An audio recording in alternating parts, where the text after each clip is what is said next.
Sheriffs and Peace Officers Association for Arizona.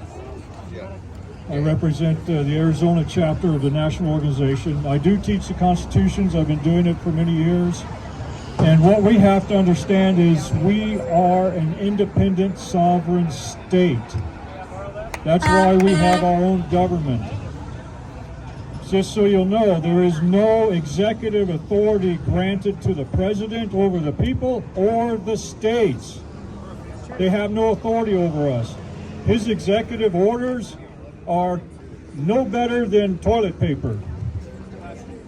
It means nothing because he has no power over us. The executive branch cannot make law. Only the legislative branch can. And guess what? The legislative branch at the state level and the federal level cannot pass laws that violate your rights. These rights are unalienable rights. We have many new people here. The second paragraph of the Declaration of Independence is the Declaration of Independence is actually the founding document for us as a country, and our Constitution was formulated from that. The Declaration of Independence, the second paragraph says, "We hold these truths to be self-evident that all men, as a euphemism for humanity, is created equal and are endowed by our Creator with certain unalienable rights." Unalienable means you can't be separated from them. They cannot legislate your rights away. They cannot take your rights away. They cannot create, there's no authority for them to declare an emergency. They cannot create an emergency to supersede your rights. Does that make sense? Yes, sir.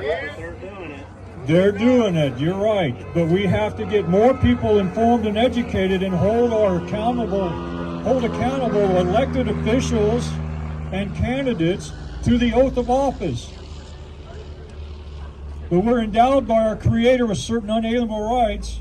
Among these, means there's many more, are the right to life, liberty, and the pursuit of happiness. And governments are instituted among men, means we created government for the purpose of protecting our rights.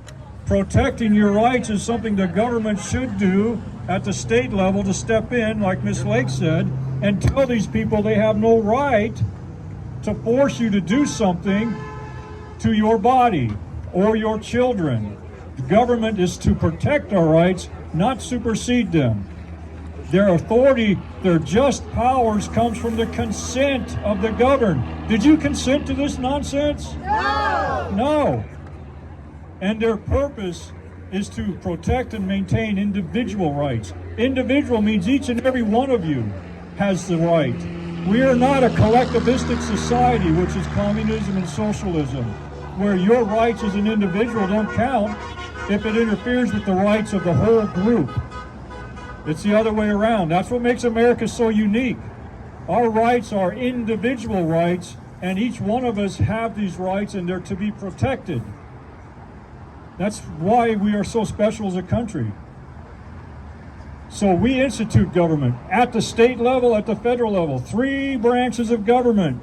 Jefferson said that the wall of separation and our checks and balances is the very fact that we have 3 separate and distinct branches, with each branch having their own specific enumerated authorities. And not one branch will exercise the power or authority of the other branch, which means the president can't make law. It's null and void. Marbury v. Madison, 1804, says any law repugnant to the Constitution is null and void. It's clear. They can't do it. Our state government, Ms. Lake has said that your organization has no authority to ask you for any exemption. She's absolutely right. Article 2, Section 8, Article 2 is our Declaration of Rights in Arizona. It's like our Bill of Rights in the Constitution. Declaration of Rights in Arizona, Article 2. Section 2 says the same thing as the Declaration of Independence. 3 branches of government, not one branch can exercise the authority of the other. Legislative branch makes the law, the executive branch enforces it to the best of their ability. That's it. Ducey has no authority over you either.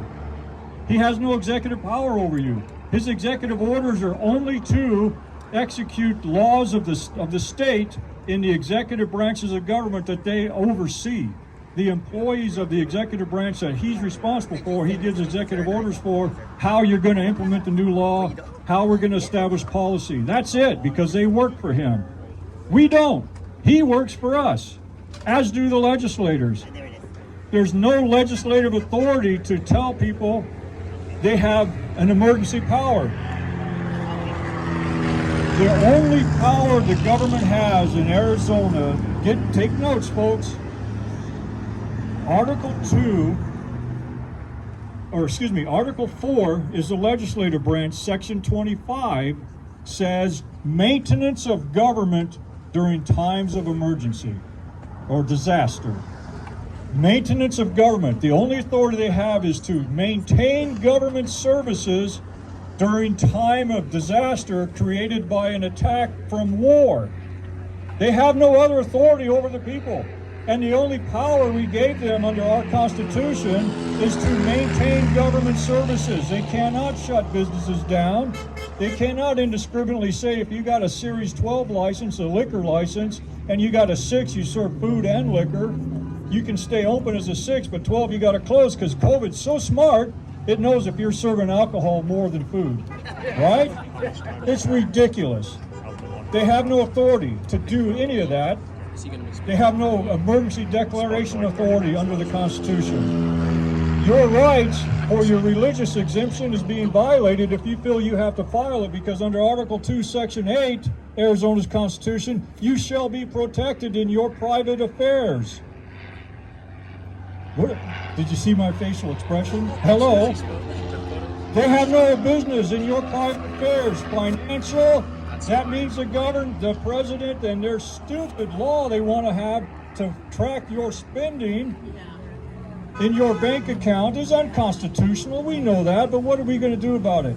We have to get elected officials that got the backbone to stand up and say, no, you can't do that. Why? Because we are an independent, sovereign nation operating under international law, which is the Constitution, and we have our own governing document, which is our state constitution, which is our source of authority, which is what we follow, but we are responsible to enforce as a state, as the United States, the U.S. Constitution.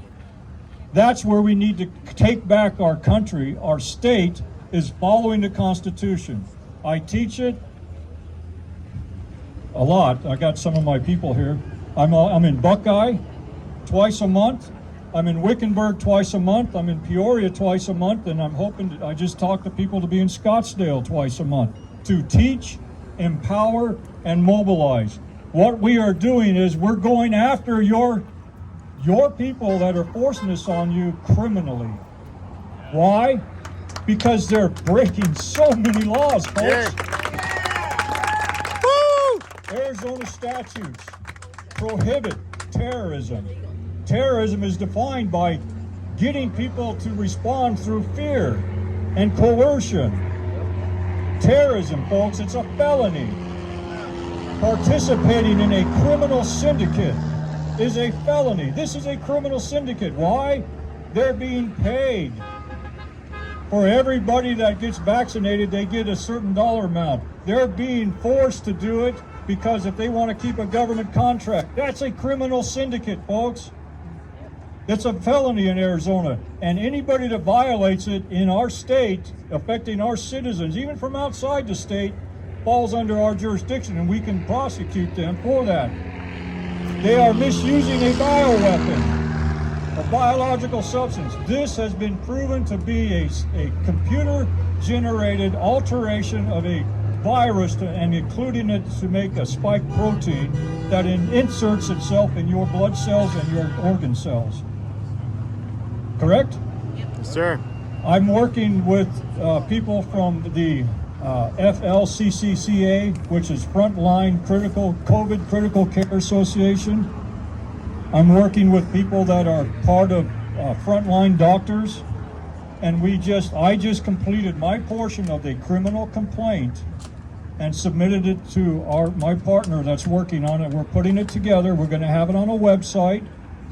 And I'm working with you folks I got phone calls from pilots and flight attendants from United Airlines. I got people I'm working with that are involved at Honeywell and hospitals. And we're going to file hundreds and hundreds of criminal complaints that they cannot ignore.